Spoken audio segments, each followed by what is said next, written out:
আমি মোহাম্মদ ফরিদুদ্দিন ব্যাপারী, পাঁচনা হিতাগতি বিএনপির আহ্বায়ক।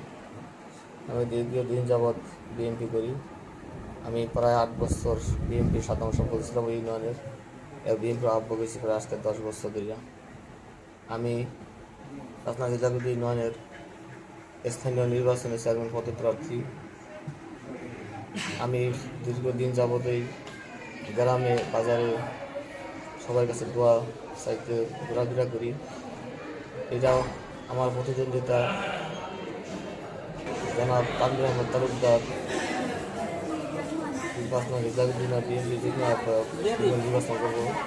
আমি বরদাস্ত করতে পারে নাই, তাই ওনার সন্ত্রাসী বাহিনী দিয়া আমার উপর অতর্কিতভাবে হামলা করছে। হামলাকারী কারা এবং তাদের নাম? হামলাকারী ইসব মোল্লা, ইসমাইল মোল্লা, ইসব মোল্লা, আলমগীর মিদ্দা, রাফেল মোল্লা, এরপর হলো আপনার মারুফ রারি, এরপর হলো আপনার মামুন দেওয়ান, ফারুক দেওয়ান, রাজীব দেওয়ান ইত্যাদি। সবাই নাম হয়তো নুমান মাস্টার আছে। এরা সবাই মিলে আমার প্রত্যক্ষিত হামলা করছে। আমাকে তারা মানে দালাল অস্ত্র তারা সন্ত্রাসী বাহিনী আমাকে খুনের উদ্দেশ্যে তারা আমাকে এলোপাতালি কোবাইছে এবং আমার সাথে আমার মানে বিএনপির অঙ্গ সংগঠনের ব্যক্তিমধ্যে কোবাইছে।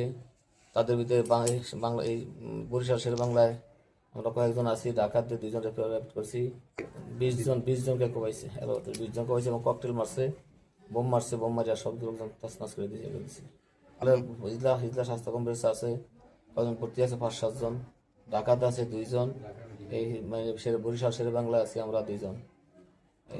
আহত হয়েছে আলম শরীফ শিকদার, জসিম শিকদার, আলাউদ্দিন বাউরসি, কামাল মাঝি, ফারুক আলাদার, ফারুক ফরাজি, জসিম শিকদার, আক্তার মাঝি, আলাউদ্দিন বাউরসি, মস্তফা বাউরসি ঢাকাতে আছে, চিকিৎসাধীন। জিয়াউদ্দিন ব্যাপারী ঢাকাতে আছে। অনেকে আছে, সবাই নাম বলতে পারি না আমি।